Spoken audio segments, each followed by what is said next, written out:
అయితే ఇది sir. Right, Masudan Reddy garu. So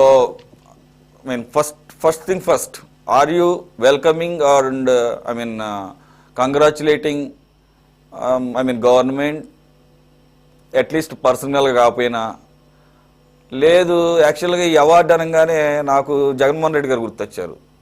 ఒకసారి ఏదో ప్రెస్ మీట్లో ఏదో సెకీ విషయంలో ఇస్తే ఏమన్నా సన్మానం చేయాలి, అవార్డు ఇవ్వాలని చెప్పేసి, మరి అక్కడేమో ఈయనకి ఇచ్చారు పోయి.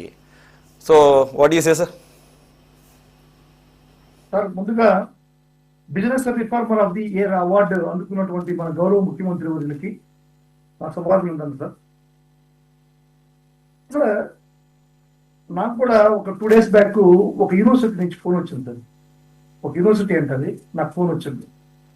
ఏమంటే, మసూదన్ రెడ్డి గారు నీకు డాక్టరేట్ ఇస్తామంటే ఏం చెప్పారు. ఎందుకయ్యా, నేను చదువుకున్నది ఇంజనీరింగ్, డాక్టరేట్ నాకెందుకంటే అదేముంది సార్, 1.5 లక్ష రూపాయలు సార్ మీకు ఇచ్చారంటే మీకు డాక్టరేట్ ఇచ్చేస్తాం, మీరు డాక్టర్ మసూదన్ రెడ్డి అని పెట్టుకోవచ్చు అన్నాను. నాకెందుకయ్యా స్వామి, నాకు అవసరం లేదని చెప్పా. ఎందుకంటే అటువంటి పరిస్థితులు కూడా ఉన్నాయి. అంటే నేను దీన్ని ఎగ్జాంపుల్ చెప్తున్నాను. ఇప్పుడు నాకు ఎదుర్కొనేటువంటి ఎగ్జాంపుల్ చెప్తున్నాను. కానీ చంద్రబాబు నాయుడు గారు ఈ అవార్డు నా ఒక్కడికి రావట్లేదు, రాష్ట్రానికి అందరికీ ఈ అవార్డు వచ్చింది అని చెప్పని కోట్ చేస్తున్నాడు. దయచేసి చంద్రబాబు నాయుడు గారికి మీ ద్వారా తెలియజేస్తున్నా, సార్ నమస్తే, నాకు ఈ అవార్డు వద్దు సార్, మీరే ఉంచుకోండి సార్ ప్లీజ్. ఎందుకంటే నేను కూడా ఒక రాష్ట్రంలో ఒక మొక్కని, ఒక చిన్న చుక్కని, అందువల్ల దయచేసి నాకు వద్దు సార్ ఈ అవార్డు. ఎందుకంటే ఈ అవార్డు ఎందుకు వచ్చిందో ఖచ్చితంగా మనం చెప్పాల్సిన అవసరం ఉంది. చంద్రబాబు నాయుడు గారికి ఎందుకు ఇచ్చారు, జ్యూరీ కావచ్చు, లేకుంటే పత్రిక కావచ్చు, ఇంకెవరైనా కావచ్చు, ఏమైనా కావచ్చు, అవార్డులు రిఫార్మర్స్ ఏమొచ్చాయి, ఆ రిఫార్మర్స్ వల్ల మన ఫార్మర్స్ కి, మనకున్నటువంటి ప్రజలకి ఏమి లబ్ధి చేకూరింది అనేటువంటిది మనం ముఖ్యంగా ఆలోచించాలి. సరే, మనం ఒక పని చేస్తున్నామంటే, ఆ పనిలో కష్టపడుతున్నామంటే, ఆ పనిలో వచ్చేటువంటి అవుట్పుట్, మెయిన్ అవుట్పుట్, దానివల్ల మనకు మన రాష్ట్రానికి, మన రాష్ట్రంలో నివసించేటువంటి ప్రజలకి జరిగేటువంటి ఫలితం ఏంటి అనేటువంటిది మాత్రం మనం ఆలోచించాలి. ఇప్పుడు బిజినెస్లు వస్తున్నాయి, 1000 కోట్లు వస్తున్నాయి, 1,00,000 కోట్లు వస్తున్నాయి. ఏది చంద్రబాబు నాయుడు గారు డైరెక్ట్ 21 లక్షల కోట్లు అన్నారు.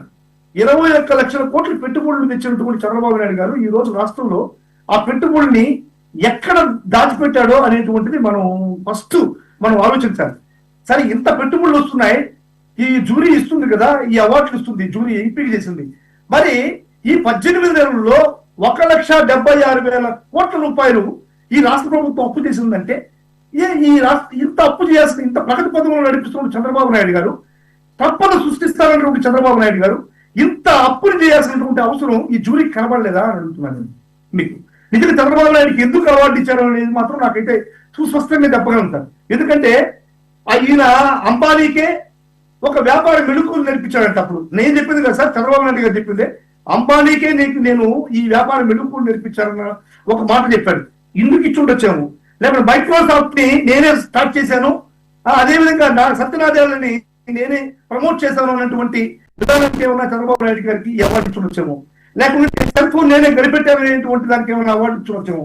లేకుంటే హైదరాబాద్ నేనే కట్టానన్న దానికి ఏమైనా అవార్డు ఇచ్చి ఉండొచ్చాము.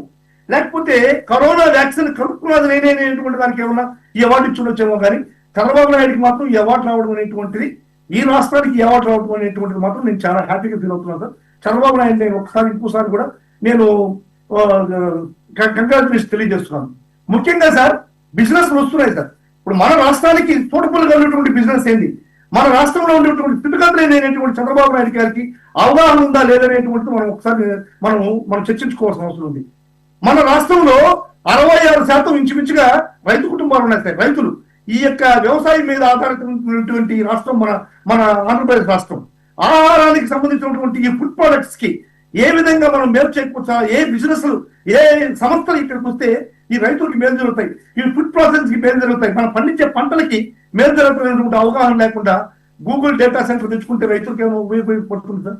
ఉద్యోగాలు 10 ఉద్యోగాలు రాని గూగుల్ డేటా సెంటర్ 1,00,000 కోట్లు చెప్పని ఒక అకౌంట్ మిగిలిపోతుందే కానీ దానివల్ల రాష్ట్రానికి, రాష్ట్ర ప్రజలకి ఒరిగేది ఏమి లేదనేటువంటిది నేను కాదు సార్, ప్రతి ఒక్క మేధావి చెప్పాల్సినటువంటి అవసరం ఉంది. ఇప్పుడు సార్, అరటి కిలో రూపాయి, 1 రూపాయి, ₹100 ఉంది సార్. మాక్సిమం ₹2 మాక్సిమం అరటి కిలో. వరి ఈ రోజు 2019-24 మధ్యలో ఉన్న రేటు కన్నా కానీ 900 రూపాయలు ఒక బస్తా తక్కువగా పండించేటువంటి పరిస్థితి ఉంది సార్. నిజంగా మిరప రైతులు అయితే అద్భుత పరిస్థితుల్లో ఉన్నారు సార్. అదే విధంగా వేరుశనగ రైతులు దీనావస్థలో ఉన్నారు సార్. పత్తి రైతులు ఆత్మహత్యలు చేసుకుంటున్నారు సార్. శనగ రైతులు ఏ పరిస్థితుల్లో ఉన్నారో అర్థం కావట్లేదు సార్. ఇటువంటి పరిస్థితుల్లో రాష్ట్రం ఉంటే వీరికి అవార్డులు తీసుకొని పేపర్లు ఉన్నాయి కదని ఈ అవార్డుని ప్రమోట్ చేసుకోవడం ఉండేటువంటి ఆంతర్యం ఏంటనేది అర్థం కాలేదు సార్. నిజంగా సార్ ఈ జీడిపి అంటున్నారు సార్ చంద్రబాబు నాయుడు గారు. కాకి లెక్కల జీడిపి చూపించి కాకి లెక్కల జీడిపి చూపించి బీహార్ లో 19,000 కోట్ల రూపాయలు మనకు కేంద్ర ప్రభుత్వం నుంచి నిధులు వస్తే మనం జీడిపి ఎక్కువ చూపించడం వల్ల 9,000 కోట్ల రూపాయలు మాత్రమే మనకు కేంద్ర ప్రభుత్వం నుంచి నిధులు రావడం జరిగింది సార్. అంటే 10,000 కోట్ల రూపాయలు మనం ఈ కాకి లెక్కల జీడిపి వల్ల మనం డైరెక్ట్ గా కేంద్ర ప్రభుత్వం నుంచి వచ్చేటువంటి ఆదాయాన్ని పోగొట్టుకున్నాం. ఒక పక్క ఈ రోజు కూడా కృష్ణదేవరాయలు మీ ఎంపీ గారు పార్లమెంట్ లో మాట్లాడుతున్నాడు. అయ్యా ఈ రాష్ట్రంలో ఈ పరిహార పథకాన్ని ఏవైతే ఉందో ఈ ఆహార పథకంలో 40% మేము స్టేట్ గవర్నమెంట్ ఇవ్వాలనేటువంటి ఒక సెంట్రల్ గవర్నమెంట్ రూల్ పెడితే మా రాష్ట్రం వల్ల కాదు, మా రాష్ట్రం చాలా అద్భుత పరిస్థితులు ఉంది, మమ్మల్ని ఆదుకోండి అని చెప్పని, మా రాష్ట్ర పరిస్థితులు బాగలేమని చెప్పని ఒక పక్క మాట్లాడతారు. ఇంకో పక్క మా జీడిపి హైలో ఉంది, మాకు మంచి కంపెనీలు వస్తున్నాయి, మంచి పెట్టుబడులు వస్తున్నాయి, 21 లక్ష కోట్ల రూపాయలు మనకు పెట్టుబడులు వచ్చాయి, మా రాష్ట్రం ముందుకు పోతుంది అని చెప్పి చంద్రబాబు నాయుడు గారు ఒక పక్క బీకరాగలుగుతుంటాడు. దీనికి ఏది నమ్మాలా, ఏది వాస్తవం, ఏది అవాస్తవం అనేటువంటి పరిస్థితి మన రాష్ట్ర ప్రజలకు తెలుసుకోవాలి సార్. ఫస్ట్ మన రాష్ట్ర ప్రజలకు చెప్పాల్సిన అవసరం ఉంది. నిజంగా ఈ రోజు రాష్ట్రంలో అన్ని వర్గాలు ఒక పక్క ఎంఎస్ఎంఈలు ఎస్సీ ఎస్టీలు పెట్టుకున్నటువంటి ఎంఎస్ఎంఈలు వాళ్ళకి భద్రత కల్పి లేకుండా, వాళ్ళకి ఏదైనా ప్రోత్సాహాలు లేకుండా ఆత్మహత్యలు చేసుకునేటువంటి పరిస్థితులు ఉన్నాయి. మీరు మొన్న ఈనాడు పేపర్లో వచ్చింది సార్ ఈ యొక్క న్యూస్. ఎంఎస్ఎంఈలు ఆత్మహత్యలు చేసుకునే పరిస్థితులు ఉన్నాయి. ఇటువంటి పరిస్థితుల్లో రాష్ట్రం ఉంటే మాకు పెట్టుబడులు వచ్చేసినాయి, రిఫార్మర్ అంటూ అన్నిటినీ కలగాపులగం చేసేయొద్దు. ఇక్కడ మేము ఆర్థికవేత్తలం కాదు సార్, దేనికి దాన్ని సెపరేట్ చేసి మీకు ఆన్సర్ చేయడానికి అన్నింటినీ మిక్స్ ఒకటి ఆయనకి ఇచ్చింది agriculture reformer of the year కాదు ఇచ్చింది ఆయనకి business reformer of the year. అక్కడ వరకే కన్ఫర్మ్. మన రాష్ట్ర ప్రజలకు ఉపయోగపడ్డాయి ఆయన తెచ్చిన బిజినెస్ ఏంటి, ఆ బిజినెస్ లో మన రాష్ట్ర ప్రజలకు ఉపయోగపడింది ఏంటి, ఒరిగింది ఏంటి అని చెప్పాలా.